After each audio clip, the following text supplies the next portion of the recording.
productivas, que es la economía electoral. Y esa economía electoral, desgraciadamente, hasta que no cambiemos la sociedad, estará bastante más basada en lo que es el nuevo puente, la nueva Casa de Cultura, aunque luego sea absolutamente falta de productividad o de sostenibilidad económica en el tiempo, ¿no? Este factor es clásico.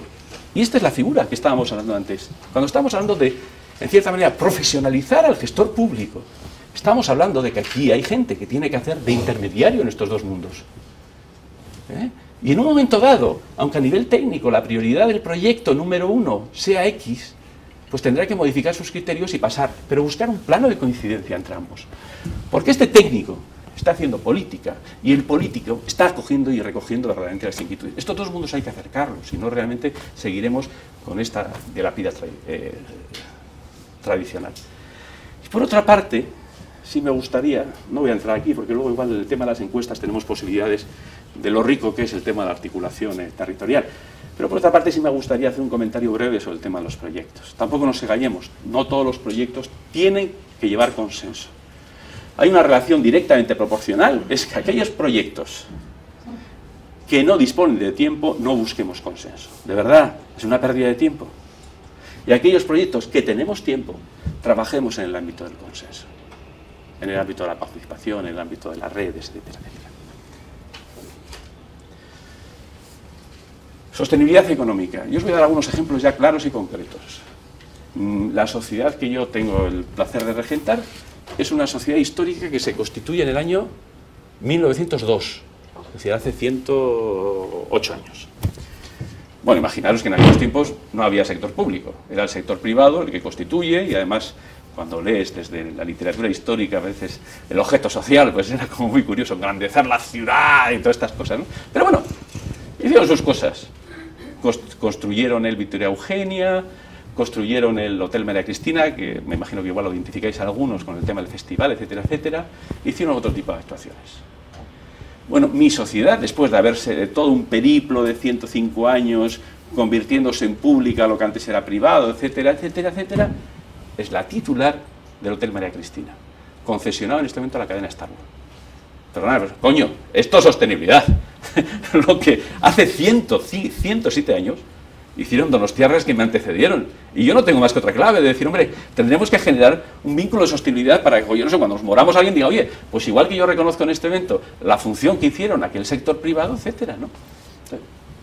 Por ejemplo, el NH que tenemos en nuestra ciudad también surgió fruto de un derecho de superficie. ¿Qué es un derecho de superficie? La posibilidad de que le cedas, como bien sabéis todos, un terreno a una operadora hotelera o a una operadora y un constructor, y que a partir de ahí, pues en 50 años revierta nuevamente al municipio y te vaya generando, generalmente fruto de la explotación en régimen de canon variable, pues cantidades que te van alimentando. En este momento estamos con el pliego, que lo lanzaremos la semana que viene, en plena bahía, de una parcela que estaba cedida y la sacamos también como derecho de superficie, y estamos construyendo pues una especie de albergue científico surfero, un mix, porque es muy caro en este momento dormir en Donosti, para intentar plantearnos una alternativa diferente. Todos los principios que han existido en el ámbito de la creación de centros de empresas sectoriales, como pueden ser el de empresas de inserción social, TICs, etcétera, etcétera, o ahora ya los de última generación, como son el sector audiovisual, de energías renovables, el tema de investigadores, residencia para investigadores, tiene un planteamiento igual, es decir, invertimos y luego recuperamos la amortización mediante alquileres, siempre buscamos una fórmula parecida. Pero hay dos sectores que en su conjunto me ha parecido siempre importante en el ámbito de la sostenibilidad económica. Uno de ellos es el despliegue de placas solares fotovoltaicas. En el año 2005 empezamos con los primeros edificios, pero inmediatamente después, tal y como plantea imagino que conocéis, ya está jubilado, Giacomo Beccatini, él nos decía, nos trasladaba, es decir, coño, es que el territorio es mucho más que un marco donde se desarrolla la economía. El territorio es una oportunidad económica en sí mismo. Entonces, claro, ¿podemos dejar pasar en este momento el ámbito de las energías renovables desde esta perspectiva? ¿Podemos dejar pasar el ámbito de las telecomunicaciones desde esta perspectiva? Y en este sentido, reitero que en el año 2005 empezamos con los primeros desarrollos en solar fotovoltaica, y luego lo que hicimos fue simplemente elevar la fotografía y verlo un poco con una perspectiva de macro, decir, bueno, si está en nuestra ciudad, si en vez de hacerlo aquí empezamos a identificar todos los edificios públicos y hacemos una inversión importante, la vamos a recuperar en 5 o 7 años, fruto de las primas, etcétera, etcétera. ¿Complejo? Complejísimo, pues porque al final cada cual tiene una titularidad de diferente padre y madre, y la cesión de los derechos de superficie de las cubiertas para la instalación, bueno, casi me vuelve loco con el secretario, pero bueno, hoy en día tenemos más de 1 mega, tenemos casi 30 edificios con 1 mega de producción. Y este mega de producción, si no nos cortan las primas en este momento del gobierno, pues genera 400.000 o 500.000 euros. Seguimos un poco en esta línea eólica. Y luego, lo que sí os diría es que en este momento el tema de las comunicaciones, especialmente telecomunicaciones, es una nueva oportunidad. Esa oportunidad parte en el año 2004 de la primera desarrollo de conectividad inalámbrica en parques, etcétera, a nivel del Estado, pero ahora sí estamos metidos y hemos llegado tras un proceso de más de 5 o 6 años, conocer la Comisión del Mercado de Telecomunicaciones, ver la complejidad del mundo, decir, ¿qué vamos a hacer en este momento? Plantearnos claramente una red de fibra neutral. Plantearnos que el ayuntamiento es el centro sobre el cual vienen generalmente todos los operadores dominantes. Plantearnos que el primer problema era interno, que los operadores llegaban a urbanismo, llegaban a proyectos y obras, llegaban a servicios jurídicos, llegaban a promoción económica, llegaban al Centro Municipal de Informática, al CIN, al Centro Informático Municipal. Entonces, lo primero que hemos hecho ha sido reposicionar a la ciudad y decir, oiga, mire, que hay un canal de entrada. Entonces, luego lo veremos si queréis o si tenemos tiempo, porque, bueno, tú me dices si ves que me pasa algo así, o 10 minutos antes digo, porque lo demás se me va y... Esto es la clave, y esto es trabajo en red. La primera clave, para realmente posicionarnos, es la estanqueidad en que muchas veces vivimos también los ayuntamientos. Esto se lo puede permitir la Generalitat, se lo puede permitir el Gobierno de Estado, porque no tiene manera de buscar una transversalidad en el principio de una integración de una política única y común. Y como no, pues algunas veces va el Endacari y como tiene un problema de drogas y como sabe que no es capaz de resolverlo, pone un asesor directo del Endacari para que intente torpedear las murallas que existen entre Juventud, el Departamento de Trabajo, el Departamento de Vivienda, porque es imposible. Seguramente eso es imposible, pero no en el ámbito local.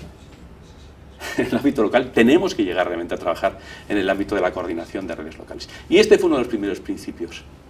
Ahora, ¿qué planteamos? En los nuevos desarrollos, evidentemente urbanísticos, el prisma es único. Si usted quiere Telefónica venir, va a entrar por este agujero.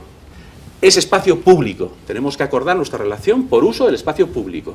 Es más, yo voy a echar también fibra oscura. Y si quiere venir una operadora tercera, que ilumine la fibra y yo se la alquilo. Pero tenemos, y estos son dos sectores que han crecido notablemente. No podemos estar de espaldas a las plusvalías que se generan en el subsuelo de nuestras ciudades. Estos son referentes, seguramente, para llegar a entender que el territorio en sí es un recurso económico. Y una de mis preguntas, que luego vienen recogidas en el propio cuestionario, era el hecho de decir, ¿cuántas personas trabajamos en esto? Esto es lo importante. Esto es lo importante. Lo urgente es quien atienda al parado. Pero lo importante es esto. Y para esto tenemos que tener recursos. Y entro ya en aquel epígrafe del capital humano, del capital intelectual. En esto probablemente tenemos que estar pensando, tanto desde la planificación estratégica como el desarrollo. 2 palabras respecto al tema de las redes y cooperación. Yo creo que tenemos una multiplicidad de redes, ¿no? Redes públicas, redes privadas, redes formales, redes informales. Como bien sabéis, en las redes informales generalmente hay mucha mayor capacidad de innovación y un mensaje fundamentalmente a los planes estratégicos, ¿no?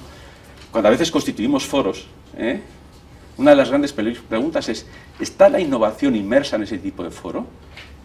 Un foro formal, un foro en muchos casos con estatutos, un foro en el cual la gente participa en función de su cargo y de su representatividad, sea económica, sea social, sea sindical. Pero ¿dónde está corriendo la innovación de nuestra ciudad? Es que no está ahí la innovación de nuestra ciudad. Es que la innovación de nuestra ciudad está fuera de estos circuitos. Está en el chaval de 25 años que está sacando adelante su empresa y no tiene tiempo. Y tampoco tiene la suficiente experiencia para tener un sentimiento de representatividad corporativo, legitimidad social en su sector, en su segmento. Yo creo que esto es importante identificarlo, por lo menos a nivel interno. Es decir, tenemos que tener otros cauces. Y no son los formales. Seguramente serán los informales. Tenemos que pasar, evidentemente, de unos agentes que en este momento son independientes a agentes interdependientes. Esto es difícil de entender. A mí siempre me ha costado, y especialmente también el sector empresarial.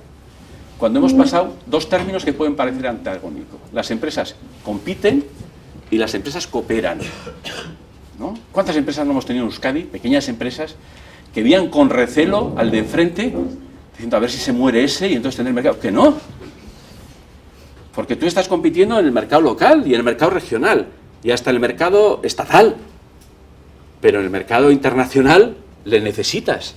A las ciudades nos pasa igual. Las ciudades competimos y las ciudades colaboramos, ¿no?